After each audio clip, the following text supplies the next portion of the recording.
यहां पर हरफ बा की अदायगी को जानने वाले हैं। बिल्कुल आसान है। हरफ बा की जो अदायगी है वो यूं है, जब दोनों होंठों का गीला वाला हिस्सा आपस में मिल जाता है तब जाके हरफ बा अदा होता है। जब दोनों होंठों का गीला वाला हिस्सा तर वाला हिस्सा आपस में मिल जाता है तब जाके हरफ बा अदा होता है। अब इस अदायगी को पहले अच्छे तरीके से समझ लीजिए। उंगली ले और ऐसे होंठों के ऊपर रखें और थोड़ा सा अंदर लेकर जाएं।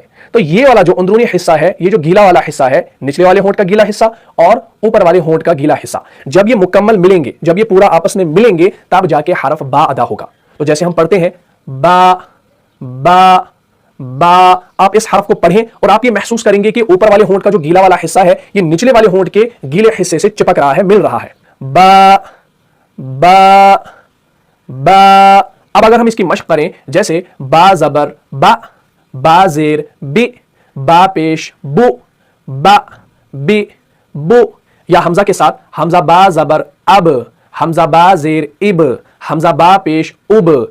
या जैसे हम पढ़ते हैं बखीला बखीला बुईसा बुईसा। हरफ मीम की जो अदायगी है वो यूं है, जब दोनों होंठों का खुश्क वाला हिस्सा आपस में मिल जाता है तब जाके हरफ मीम अदा होता है। जब दोनों होंठों का खुश्क वाला हिस्सा, ड्राई वाला हिस्सा आपस में मिल जाता है तब जाके हरफ मीम अदा होता है। तो ये खुश्क वाला हिस्सा है कौन सा, ये सबसे पहले आप जान लीजिए। अभी हमने हरफ बा की अदायगी के अंदर जाना कि जो होंठों का अंदर वाला हिस्सा है ये तर है, ये गीला है, और ये मुमकिन ही नहीं है कि होंठों का जो अंदर वाला हिस्सा होगा ये खुश्क होगा, क्योंकि हमारी मुंह के अंदर सलाइवा रहता है, जिसकी वजह से हमारा जो अंदर वाला जो हिस्सा रहता है मुंह का, ये गीला रहता है, तर रहता है। तो खुश्क वाला हिस्सा कौन सा हो सकता है, जो बाहर वाला है। तो ये जो होंठों का बाहर वाला हिस्सा है, गीले के बाद वाला, ये खुश्क वाला हिस्सा है। तो जब ये आपस में मिल जाते हैं, यानी ऊपर वाले होंठ का खुश्क हिस्सा और निचले वाले होंठ का खुश्क हिस्सा, जब ये आपस में पूरी तरीके से चिपक जाते हैं तब जाके हरफ मीम अदा होता है। तो हम पढ़ते हैं मीम मीम मीम। और एक बात आपने यहां पर नोट करनी है, जब भी आप मीम को पढ़ते हैं और आप ये महसूस कर रहे होंगे कि हमारे नाक के बांसे में भी थोड़ी सी आवाज गूंज रही है, मीम मीम।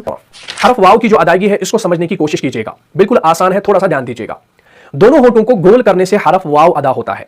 दोनों होंठों को गोल करने से हरफ वाव अदा होता है। इसका आपने खास ख्याल रखना है।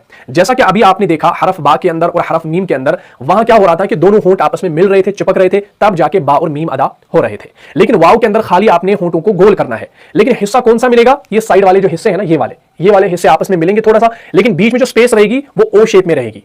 वाव, यानी पूरा जो है ना, पूरा यहां पर वाव का जब आप अदा करेंगे तो आपने होंठों को गोल करना है, पूरा होंठों को नहीं चिपकाना है, तब जाके हरफ वाव अदा हो जाता है। बिल्कुल आसान सी इसकी अदायगी है। अब हम इसकी मश्क करते हैं, जैसे वाव जबर वा, वाव जेर वी, वाव पेश वु, वा वी वु, हमजा वाव जबर आउ।